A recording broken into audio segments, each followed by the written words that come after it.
Yeah, I'm Gavin McDougall from Lewis Press. Delighted to welcome you to the launch of Arts of Independence. This is in fact the third Edinburgh launch of this book. The first two launches happened in the Fringe last year and then in the National Library, and then they finished writing the book.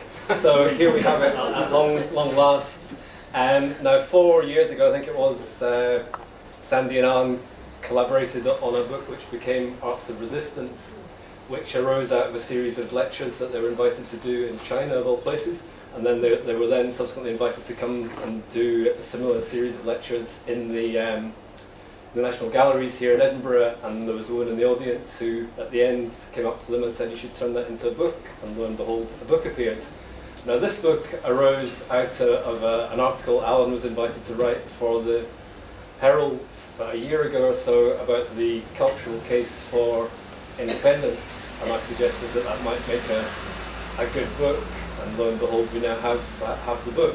Now this event is part of Tradfest, so this is the first of 4 events that we have here at Blackwells in the next few days, so you might guess which way these two guys are going to be voting in the referendum. Next Tuesday we've got David Torrance coming to speak about his new book, which is called Britain Rebooted, Scotland in a Federal Union, which is perhaps presenting a different point of view. Next Wednesday we've got Jerry Hassan coming in and speaking about his new book, which is Caledonian Dreaming, and on Thursday Dilys Rose's new book is launched. So I'm going to hand over to Sandy and Alan now. So Sandy, Alexander Moffat, was head of painting at Glasgow School of Art, one of Scotland's leading artists. Alan is a poet and Scotland's only professor of Scottish literature at Glasgow University. So I think they're going to talk to you, have a dialogue between themselves for the next 20 minutes, half hour, and then it'll be thrown open to the floor. But do feel free to intervene at any time, and they'll either take your questions or not as they see fit. So Sandy Moffat and Alan Riach.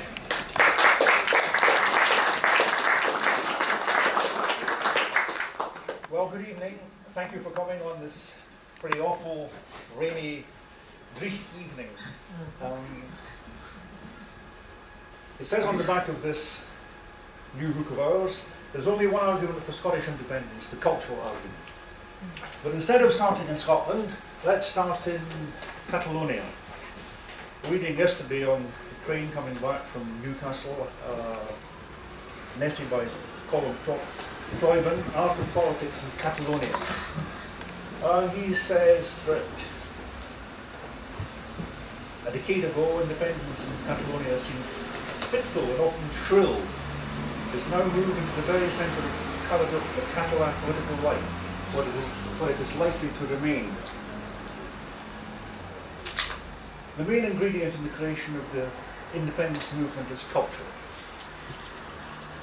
One aspect of this is the use of the Catalan language, often to the full exclusion of Spanish, in public as well as in private life.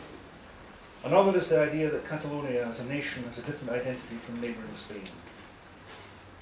At its most cliched, this can include the idea, which Antonio Tapies, the great Catalan painter who died a couple of years ago, which his parents proposed in the 1930s, that Catalonia is more modern, more European, more cultured and civilized than the rest of Spain. The idea of Tapies as a national painter is strange, as his work is filled with private gestures, signs that evoke something occult rather than easy to read national spirit. His work is dominated by a wild and uncompromising personal vision and use of materials which seem aimed at the refined nervous system of very few rather than the large body politic. Although he has made a number of public interventions, he was a reserved, mainly silent figure, and mostly alone in the studio.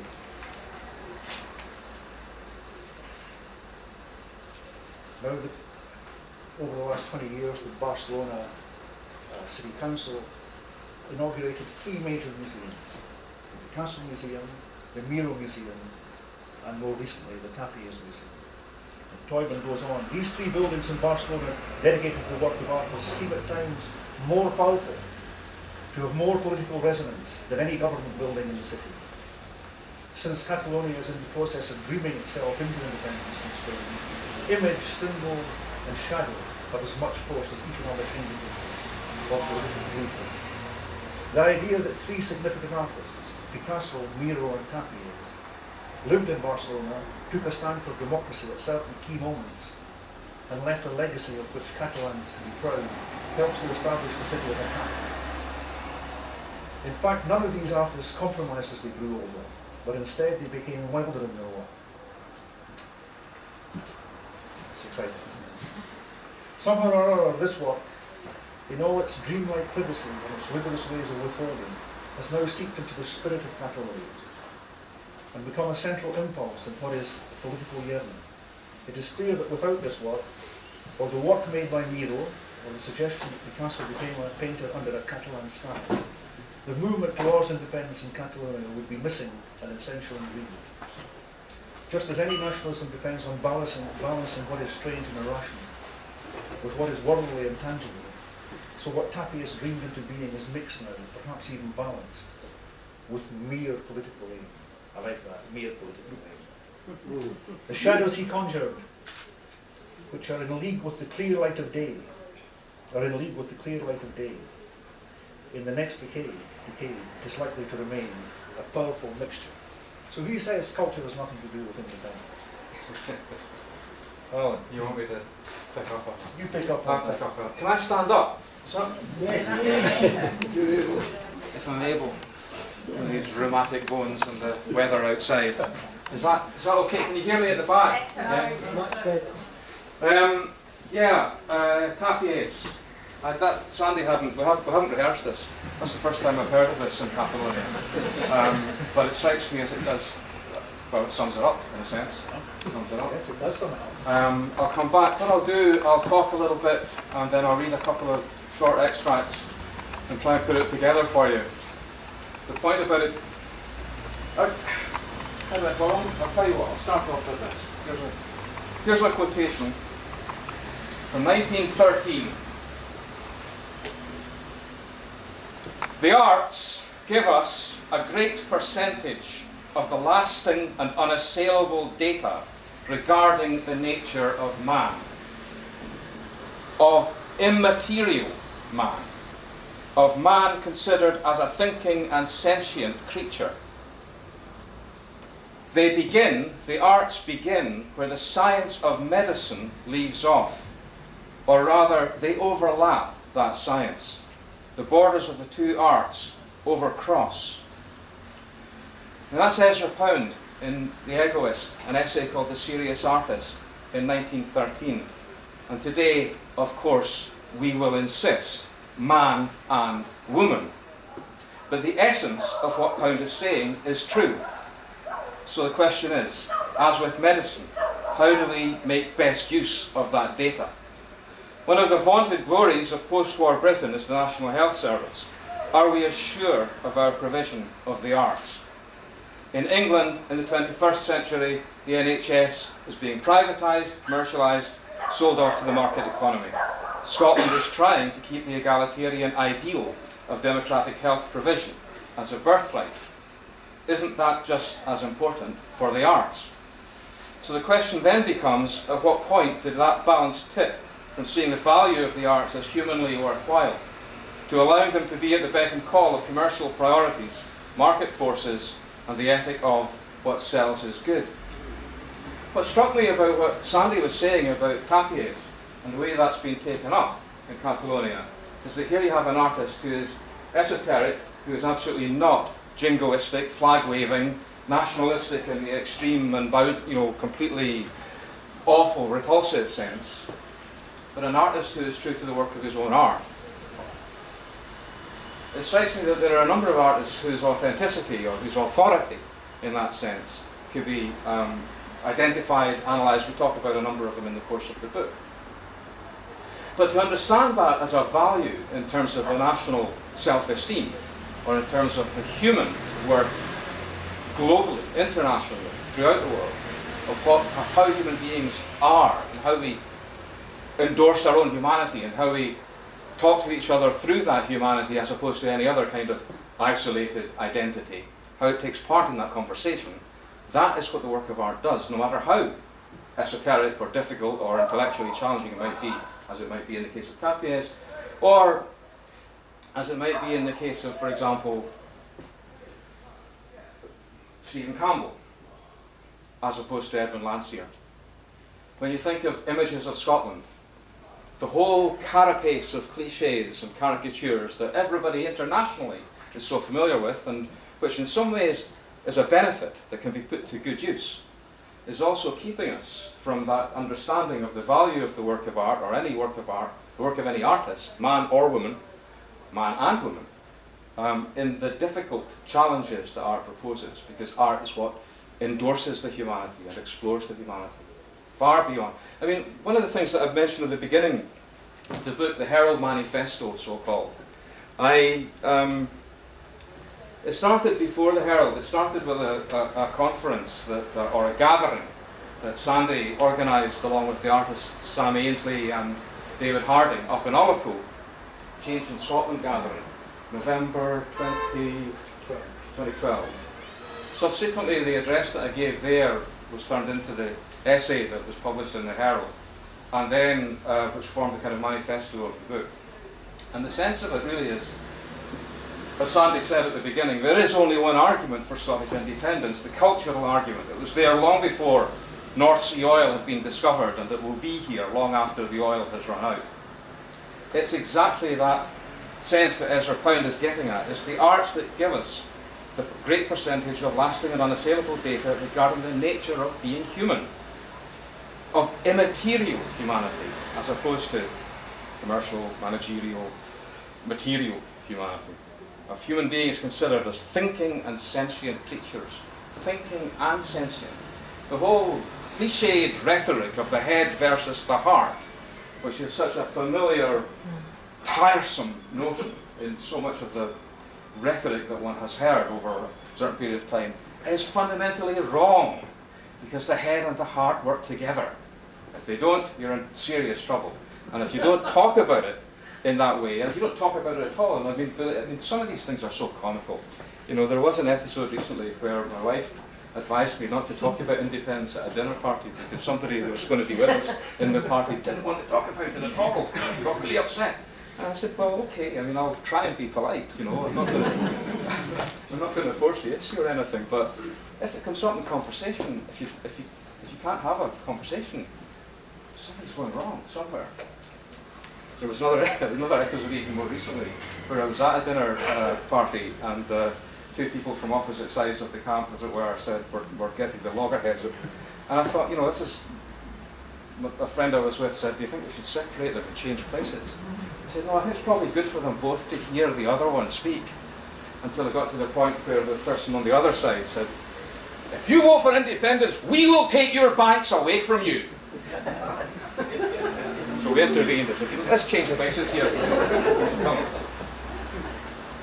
Of course, you want to be passionate, and you want to make the commitment, and you want to say things that are actually meaningful. Particularly we do, particularly with regard to the arts, because as a poet and an artist, as teachers over many periods of years in Scotland and beyond Scotland, travelling and so on, the experience that we have, for whatever it's worth, leads us to these conclusions. So we are speaking with passion and conviction. But it does seem to me awfully important that the conversation ought to be open, and it ought to be more engaged with the kinds of things we're talking about here. Let me give you another little extract. There was a famous intervention quite recently, which followed on from a statement made in 2013 by the Labour peer Lord George Robertson, former Defence Secretary and NATO chief, who we understand gave a speech at the University of Abertay in Dundee where he said, there's no linguistic differentiation, no great cultural discrimination that might argue for it, like it does in some other countries, you know. In Flanders and Belgium, they say, why can't we become an independent state? Or Catalonia in Spain, where 1.25 million people march in the streets. They say they want to become an independent state, but they've got language and culture and all these sort of things. We don't have any of that. And I do regret this, Gavin. we had a conversation as we were putting this book together, but we've got to be, we want to, how do I put this? Yeah, we want to make sure our enemies know who they are, but we're not in the business of, you know, getting violent. The meaning of the cover painting, Sandy did a whole series of these paintings depicting conflict, not conflict, the moment before conflict. And I wrote the introduction, the preface to the book after I'd seen the painting and said, no, what we're actually about is the moment before. It's about conversation. Physical conflict is the failure of it. But I mean, that sense of being engaged to that degree is so crucial. We had to take out a wee phrase at the end of the conversation that followed that quotation, where we're saying, you know, what does he mean, this fellow who's really senior in many regards, taken very seriously by many people? What does he mean when he says there's no language or traditional, you know, distinctive cultural identity and stuff? And one of us said to the other, "What a twerp!" Well, Gavin, you can't say it. We will censor. Censor. So I've said it out loud now. There you go.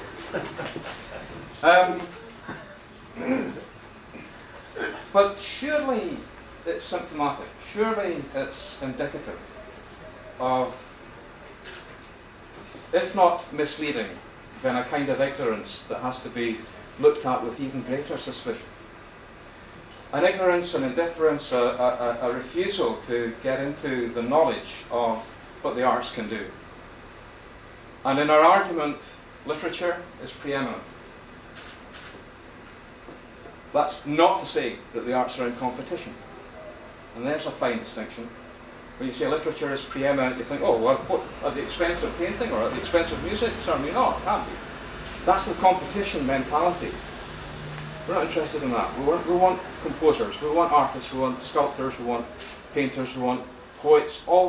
It's a huge companionable world and a big world. Take a big bite. Don't feel that. But literature is preeminent because of all the arts. Literature is the one that introduces you to otherness most closely, most intimately. Literature is the mechanism by which you find out about other people through the imagination. You know, we talked about. I was at a conference giving a paper last week about archipelagos, the archipelagic identity, the way in which multiple identities are really distinctive, particularly when you come to terms with Scotland as a multifaceted place, and compare that or oppose that to what you might call the imperial trajectory of a single story. There is only one story to be told. That's a myth that's been exploded now for a long time, 100 years. Modernism, particularly, the modern movement. John Berger, in The Moment of Cubism, puts his finger right on it in 1969, says that when Braque and Picasso started out doing this and saying this is what it is like, it is not one single story, there is no one single perspective. There are multiplicities of ways of looking at things. Eyes in all heads to be looked out of, Charles Olson puts it. If you think of the archipelagic identity in that way, or archipelagos of identity, it's a very different thing from that single story insisting upon being the only one to be told. And that's really what we're exploring in the book. So the book itself is structured in 3 parts. The cultural argument, the manifesto, the beginning, the opening, the notion of the value, or all gratitude to Gavin for supplying us with the subtitle of the book, the cultural argument and why it matters most. Then a middle section on the union, before, during and after. And a final 3rd section on the arts of independence, what it might mean to engage both of these things and bring them together. The notion of the arts and what they're for, how they help humanity in the way that they have done, and the way that they do, and the way that's changed over a fairly limited period of time. I mean, you can push it right back, and we say in the conclusion to the book, you can say, of course, Gilgamesh, the earliest known text. You can say Shakespeare's characters, you can say Rabelais. You can bring it all the way through and all the way back. But really, the widespread dissemination of literature and the widespread dissemination of paintings in ways that can be accessed, relatively recent in history. 16th, 17th, 18th, increasingly, and then the 19th century. And that development is concurrent with the rise of the representation and the articulation of the experiences of people whose voices have been neglected or suppressed. The working class, particularly industrial working class of the 19th century. Women, particularly through the 20th century. I mean, you think of that fantastic story that's there to be told about the way in which nationalism and socialism, nationalism is not enough, says Hugh McDermott, but the whole view of a complex composite national identity in Scotland is there in McDermott's work in the Renaissance that he led in the 1920s. The predominance of the emphasis upon geographical location and language in the work of the great generation of men writing immediately after the Second World War, right through the 60s and 70s. Until then, you have Liz Lochhead and a whole new generation that are still thriving of women. And all of these reconciling themselves with the experiences of what has gone before, either to criticise or to learn from. I think that trajectory is about an increasing inclusiveness that anybody working today has to recognise, has to understand and build from. Not a question of opposition and destruction, it's a question of understanding what the changes have to be in order to make it work. And think about, pause with the union, and then I'll hand it back to you for a bit. There are a few things. The references, I hope, are as widespread as they might be internationally. We started off in Catalonia. But the references to Elgar, great English composer Edward Elgar, whose music I love, who was in Scotland at the Gairloch Hotel on the 4th of August 1914. It's the anniversary of Bannockburn, anniversary of the 4th of August 1914.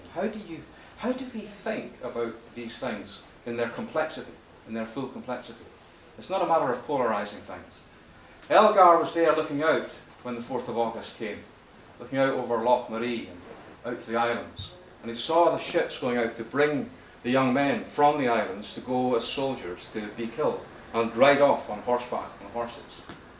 Elgar knew that intimately. Something of the pathos, what you might call the symphonic loneliness of Elgar's music, is part of that vision.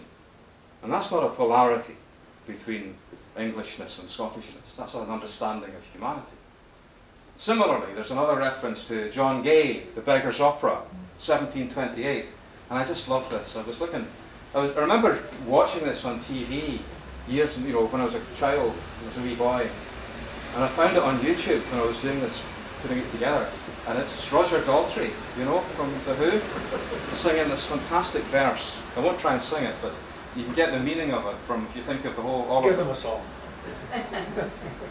Since laws were made for every degree, to curb vice in others as well as in me, I wonder we don't have better company on Tyburn Tree. But gold from law can take out the sting, and if rich men like me were to swing, would fin the land such numbers to string on Tyburn Tree. Yeah, think of Fred Goodwin. Or whoever. So further afield, America. Ed Dorn, great American poet, in a polemical interview says that history, we're in trouble, boys and girls, we're in trouble, pilgrims. History has dropped so far out of the intellectual discussion, the engagement is so difficult now. And the interviewer says to him, is that just cultural relativism? Is that all that it's about? And he says this, no, it's programmed ignorance. And like religion of any kind, and like the intention of the state, all states, its function is to enslave, capture and enslave. Once that's even partially successful economically, it's easier to run a kind of blind consumerism, which is the engine then of a further economic reality that seeks to manipulate on a global level. This, of course, is the meaning of the new corporate world, corporate globe. And its aim is total control, and its outward manifestation is consumerism, and its mechanism is ignorance. That's what we're opposed to. The book begins with a quotation, and I'm going to stop after just reading a little bit of it, about that fundamental opposition. And if you want something, it's not ignorance, Scotland. It's, if anything, ignorance and knowledge. Yeah. It's a common sentence that knowledge is power. But who's considered or set forth the power of ignorance? Knowledge slowly builds up what ignorance in an hour pulls down. Knowledge, through patient and frugal centuries, enlarges discovery and makes record of it. Ignorance, wanting the day's dinner, lights a fire with the record and gives a flavour to its one roast with the burnt souls of many generations. Knowledge, instructing the sense, refining and multiplying needs, transforms itself into skill and makes life various with a new 6 days' work. Comes ignorance drunk on the seventh, with a firkin of oil, and creation is shrivelled up in blackness. Knowledge is power, but it's a power reined in by scruple. And looking at life parcel-wise, in the growth of a single lot who, having a practised vision, may not see that ignorance of the true bond between events, and the false conceit of means whereby sequences may be compelled, like that falsity of eyesight which overlooks the gradations of distance, seeing that which is afar off as if it were within a step or a grasp, precipitates the mistaken soul on destruction. That's from George Eliot, from an epigraph to chapter 21. There's an epigraph to chapter 21 of her novel, last novel, Down on the Rhondda. What we're saying is that the arts counter ignorance. They counter ignorance of humanity. They oppose ignorance of humanity. They ask us, invite us, sometimes indeed compel us, and sometimes it's hard work to experience humanity as it might be experienced. Without them, nationalism is not enough. I'll pause there. No, nationalism isn't enough on its own. It needs these other vital ingredients. But surely painting is the preeminent art form. Everyone knows that. Well, I don't know if many of you have read our previous book, The Arts of Resistance. It took the form of a discussion between Alan and myself, and this book is also a discussion. And it's a discussion, debate, argument that we hold. Anyone who reads the book will join in. It should be easy to join in. The artists we speak about, we've deliberately chosen artists that we all know. I mean, there are great. We talked about the Catalans and how Picasso, how Miro, how Naples had engaged their imagination. And not just of one or two intellectuals, and engaged the imagination of the Catalan masses. But we have important artists as well.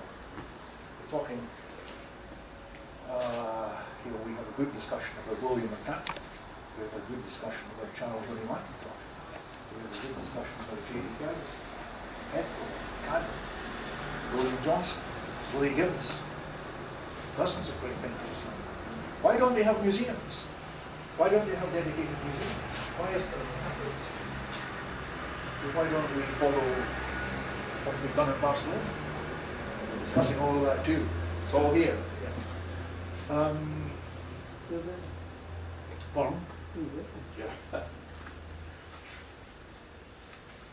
And we're looking at examples from which we might learn in terms of cultural projection, self-projection. We're looking at America, which in the period between the First World War and the Second World War didn't really support its artists at all. Didn't believe in its artists. American collectors flew to Paris to buy paintings. European musicians were hired as conductors of American orchestras. In fact, the first American-born conductor of the New York Philharmonic was Leonard Bernstein, and that didn't take place until 1958. He immediately launched on an educational mission, as he called it himself. He said, in every single concert I conduct in my first year, I will include the work of an American composer. That's an educational statement. It's a nationalistic statement as well. We're looking at the poor neighbors of the USA, the Mexicans, and how the Mexicans, between the wars, created a great painting movement, way ahead of anything that was going on in America. It had a huge influence. The great murals that Diego Rivera, Siqueiros, how that had a terrific impact on the young American painters like Jackson Pollock. They never thought of painting big until they saw what the Mexicans were doing. And it's that dialogue, as it were, between cultures that we're talking about and how that is, more of that is needed in Scotland today. More of that needs to be embraced by our institutions. There are plenty of artists embracing these ideas.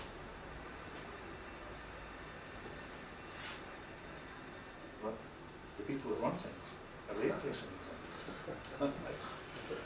Yes. So, we talk about London. We talk about, I think perhaps in the third part of the book, which we entitle Democracy, Education and the Arts in Scotland, we talk about poets, philosophers and politicians, and how poets, philosophers and politicians have to be connected. If they're not connected, then we're going nowhere. But if we can connect, then we might know something. The machinery of trivialization is one of the greatest problems we face in the arts and culture today. Where everything's being dumbed down, simplified, and just trivialized. The work of democracy, ongoing. It's a process. 100 years ago, women didn't have the vote. How many men had the vote in 1914?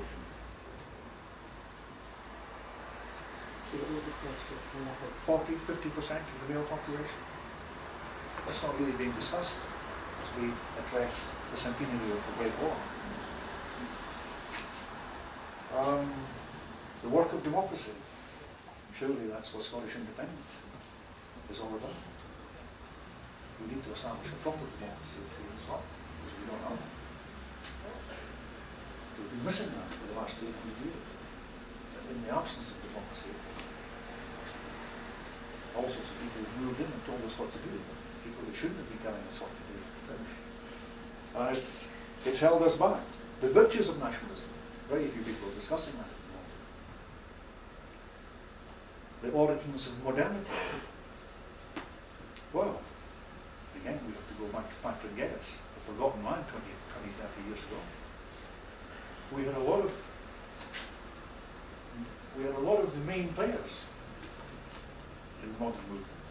Geddes, Mackintosh, J.D. Ferguson in the thick of things, in Paris, working with Picasso, possibly discussing art and revolution with Lenin and Trotsky, who live around the corner. In fact, there's a little sketch, I don't know if you've seen the Ferguson exhibition in the Gallery of Modern Art. There's a little sketch of someone who looks very like Lenin in sketching. And we quote Ferguson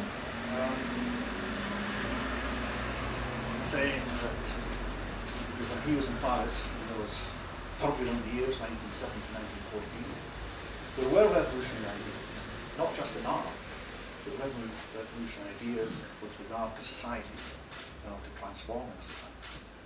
But in his opinion, the artists were way ahead of the political ideologues. And we have to say that in terms of liberating humanity, Trotsky and Lenin were failures. In terms of liberating Scotland, I think J.D. Ferguson has been a great success. And where would we be had it not been for the colourists? And remember too, they got rejected at first. But where would we be? What would our idea be? What would other people's idea be of Scotland? Had the colourists not painted these pictures? They did not paint those paintings.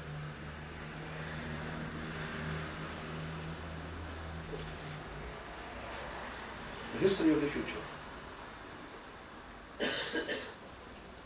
Let me put my specs on.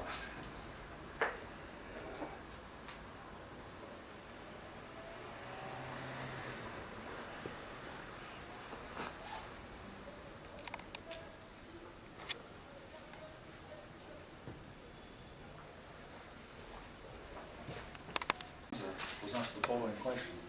Now, Henze died a couple of years ago, and over the last 30 years, his work was prominently featured the success of Edinburgh festivals.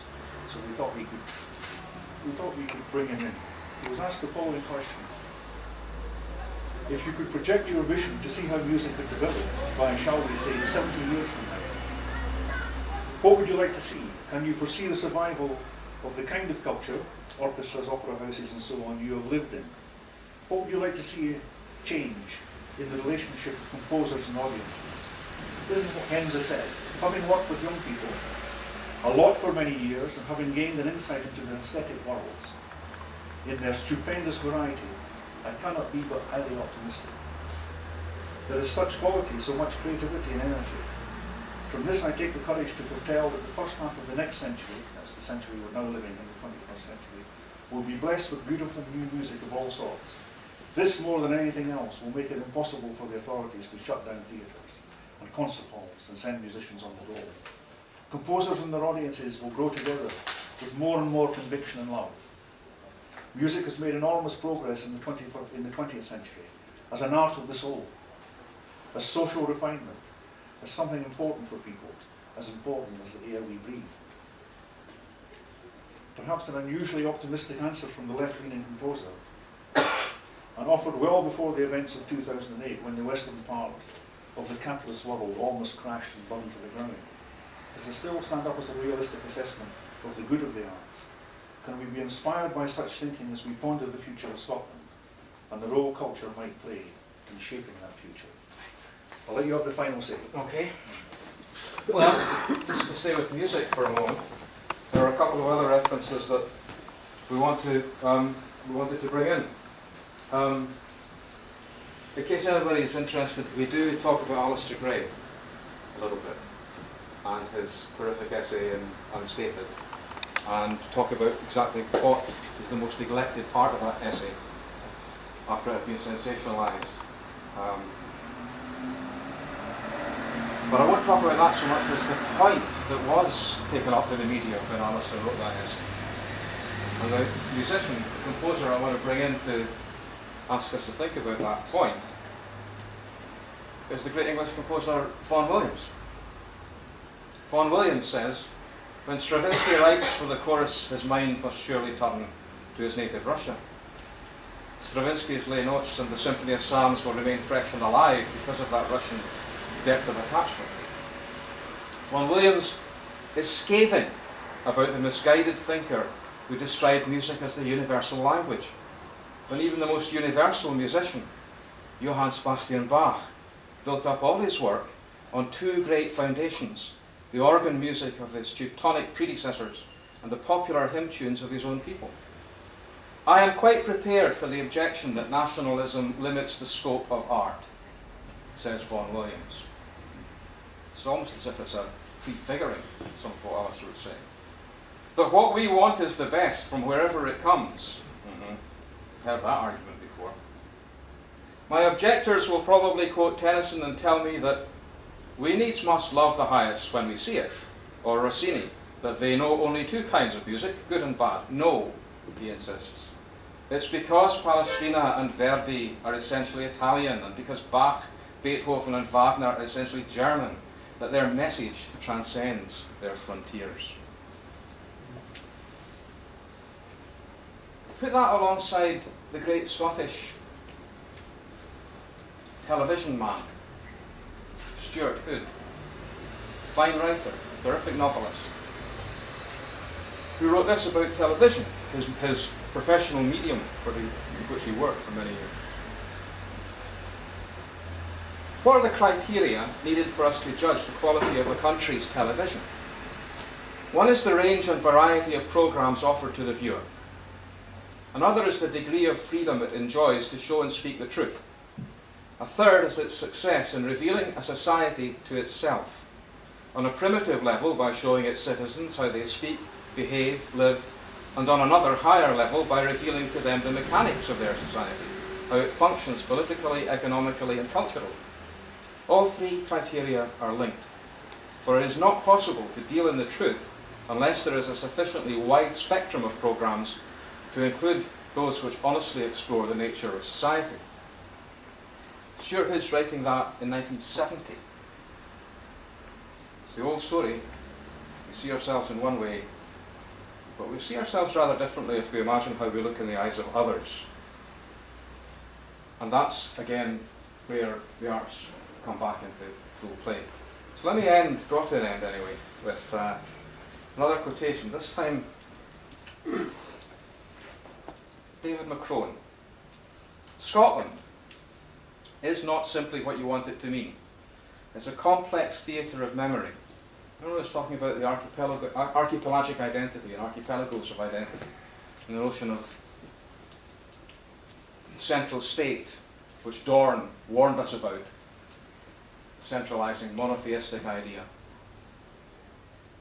And the notion that it's not just, as the famous Benedict Anderson's phrase is, an imagined community, but a complex theatre of memory, in which different ways of being Scottish are interpolated and handed down, constructed and mobilised by social and political forces, which seek to naturalise them. You throw up your hands and say, well, it's just natural, just the way it is, can't change it. That's the function of what the state is doing, according to Macrone here. There's a complex interaction of social process and cultural meaning. That's worth dwelling about very, very deeply. Identity is not a thing which can be treated as real or unreal, but a social space in which matters of structure and culture come together. Matters of structure and culture. Structure in the politics, in the society, in the education systems, in the institutions, in the art galleries.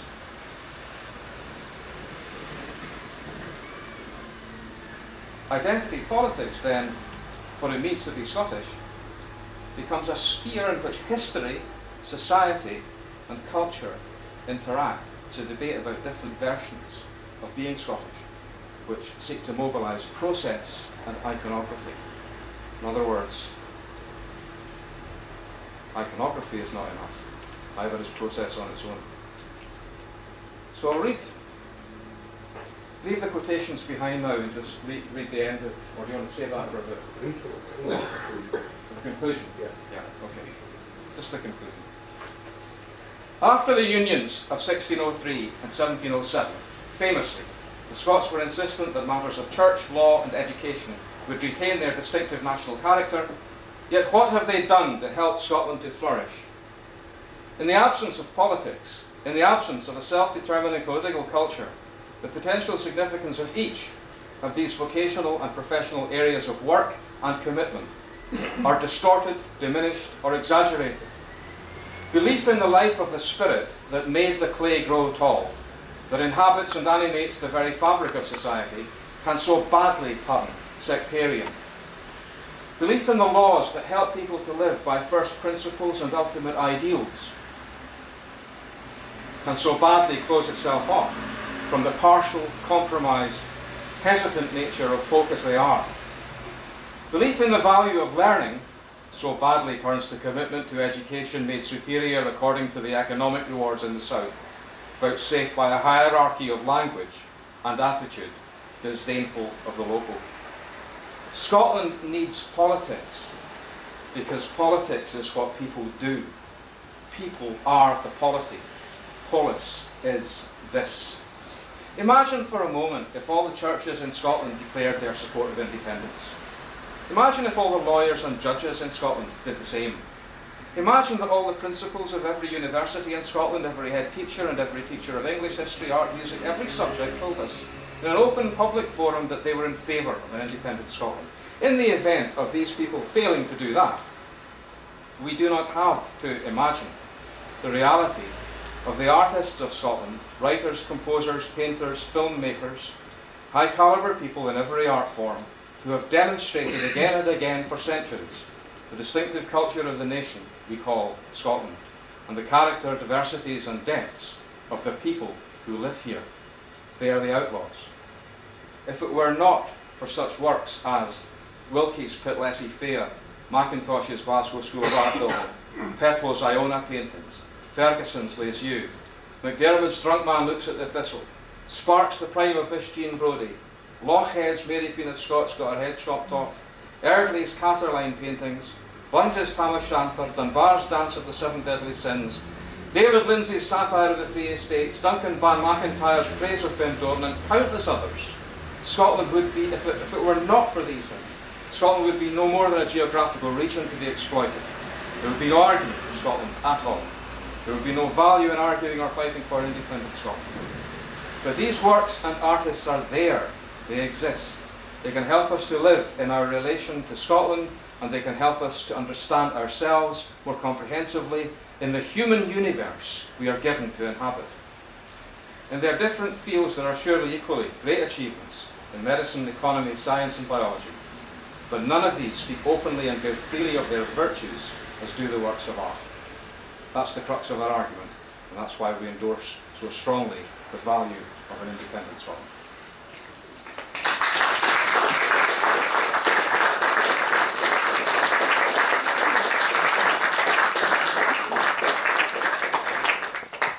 Okay, thanks very much, Alan and Sandy. So now open it up to questions, comments, interventions. Yeah, one at the back there. Hello again.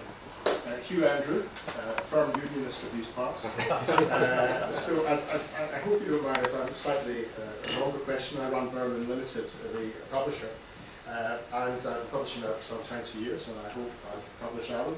And Sandy has a painting on the cover of one of these books, one of our books. And I utterly agree with you that the centrality of culture that it should be at the heart of a country or a nation, however it is circumscribed. So before I came down here, I took a little gander at the white paper, which of course is the expression of the nationalist view of culture. And I was rather puzzled to find that culture merits 6 pages in 673. And indeed the words writing, publishing and painting appear not to appear at all.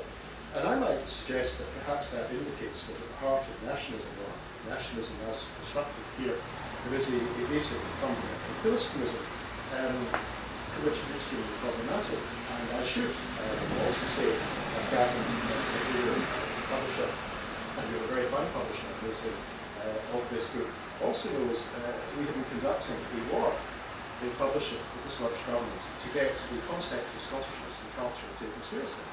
This is a government that issued a contract for £60 million on books in schools and libraries and deliberately removed the word Scottish from any of its purchasing provisions. Books in Scottish schools and libraries are bought simply on the grounds of price.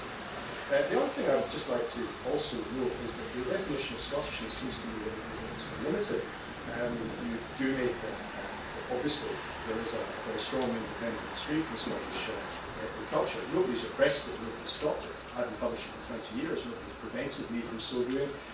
No men from the Bloomington Club have come to berate me for publishing the Tam O'Shanter, to which Alan so contributed so well. But I think we should also remember other great Scots who perhaps are rather forgotten in this definition of Scottishness. I refer, of course, to John Stuart Mill, who is one of the founders of the philosophy of empire, and to Thomas Babington Macaulay, the great historian of empire. And we should also remember James Mill, John Stuart's father, who created utilitarianism. And we should also look at our writers, who are in fact British writers, the Samuel McCall Smiths, the Val Dermers, the Chris Brookmyers, who benefit from this incredible single cultural market that we have in English language books. So I would suggest, though I heartily endorse the cultural ideals that you benefit, that firstly, the movement which you support actually has really no interest whatsoever in pursuing those ideals. And I would also suggest that there is a huge amount of Scottishness in the Britain that we live in today, which we have created and built. And not to recognise that is to take a very small part of what we are as Scots. Would you like to take that one? No, you can have I'll take it. You want me to take it? Yeah, you can. First thing is... what was his question? What was the let me try and summarise then. You want to know about the absence of what we're talking about in the white paper. You also want to know about the Scottishness in the context of Britishness. Those would be well, I'm trying to summarise, which is abridgment. So, but those were the two essential areas of your inquiry, or implicit questions. Two questions. First one is totally, that's true. And that is why I said towards the beginning of when I was speaking, nationalism is not enough. And the argument of the book is not an endorsement of any political party. Absolutely, it is not part. In fact, you know, one of the things we're saying is this argument is far more serious than the political parties as such. But, and that has to be the qualification. What are you going to do? If you know the real political world is here. You live in it, and I can see, you know, I can see what you're saying in terms of the argument for unionism in certain respects, in the way that you put it forward there. But there's a couple of things to be said about that too. But from our point of view, I think the sense of an independent Scotland delivers not only the opportunity, but the responsibility to deal with these questions that we're raising. And it's a responsibility that's being shared, as well as an opportunity. And the Philistinism and the way in which, yeah, particular, you know, there are particular members, and mind you, the other political parties aren't terribly impressive by comparison. And you can pin that down historically too, to the moment when Blair introduces the celebrity culture, as opposed to the, you know, take it much further back to Arethian idea. I mean, there's a fantastic book by Emile Mao, The Gothic Image, that begins with the sentence, in the medieval world, all art was didactic. The seriousness of that aspect is what we're looking at as well. I mean, it's not to make it boring, obviously, but it's to say that you learn things from these works. There is no political party in Britain who's really facing up to that fact. So what do you do when you've got an opportunity? You vote yes or you vote no? And what we're saying is, you vote yes and you work. You take that responsibility on and you try and make it better. And it might, you know, there is no guarantee. But it's a better opportunity, and from our point of view, to do that. The other question about Scotland and Britain, well, we talked about that a wee bit. I went to see the Queen last year and visit her at Buckingham Palace, and I said, best wishes from Scotland, and she said, thank you. And, it was a reception for modern British poetry. There were about 300 people, publishers, Michael Schmidt and various publishers from all over the United Kingdom. Poets, particularly, professors, teachers, a whole range of different kinds of people. The event, the central part of the event, because I mean it was very funny actually. We were in the middle of writing this book when this invitation came in from Buckingham Palace, the professor up on the expert. And Sandy said, no, you must go and write about it. So the story's in the book. The event, the central event of this occasion was a reading by the national poets laureate, Scotsmacher of Scotland, Liz Lochhead, Sinead Morrissey, Northern Ireland, Gillian Clarke from Wales, and Carol Ann Duffy, who had helped to bring it all about. And the question that arose to me there was, I mean, it's teasing out the sense of what Britishness is and Scottishness within it. Generally, in many ways, internationally, at a superficial level, being British just means being English. Hugh Kenner, great American critic, begins his book about modernism in England. There's an island called England, united by an English language. Now, he's a terrific critic, but he's just that's just wrong. There's also a sense that being British means being predominantly English according to demography, because of population size, which is why we'll always be outvoted, but also including Scotland and Wales and Northern Ireland. But they don't really count demographically or politically in terms of power, but they do count culturally. And the significance of the event at Buckingham Palace was, I was asking myself, is the Queen ahead of the game here? Has she actually, or is Carol Ann Duffy ahead of the game here? Has she actually invited the poets laureate of each of the constituent nations or states or constituent parts to embody the cultural differences of the United Kingdom in that way? So there's more than one way of looking at that question, Scotland's position within Britain. And I don't agree that because the characters you mentioned, Macaulay and Mill, were what they were then, that's exemplary for what we are now. One of the discussions I had recently was somebody saying, I'm quite happy to be British and Scottish. And I said, what do those words mean? Because they mean different things. And it takes a long time to get through all of those meanings. And it's worth taking that time. But it's not as simple enmeshing Is that okay? Thank you. My name's Graham Purvis. I'm a retired planner, so I was very pleased that you mentioned Patrick Geddes. But what I wanted to pick up on was that memorable phrase that it was about the complex theatre of memory. That was the one. Because you didn't say a lot about drama, but I think drama is very important. And I've been interested recently that the Land Reform campaigner Andy Whiteman has been calling for a revival of the 784 theatre company's play The Cheviot, the Stag and the Black Oil, which I think in its own way was as animating in Scottish culture as the SNP Scotland's oil campaign, which was going on about the same time. And I remember attending the first performance in the George Square Theatre, not a million miles away from here, and they got a standing ovation. And I think, you know, from urban audiences in Edinburgh to village halls all around Scotland, people felt that that was saying something very important to them about their relationship, the relationship of their community to the land of Scotland. And I remember at the time that there were a lot of wagging fingers from the Labour Party and points left saying, you're taking the wrong message. This is not a nationalist message. This is an international socialist message. And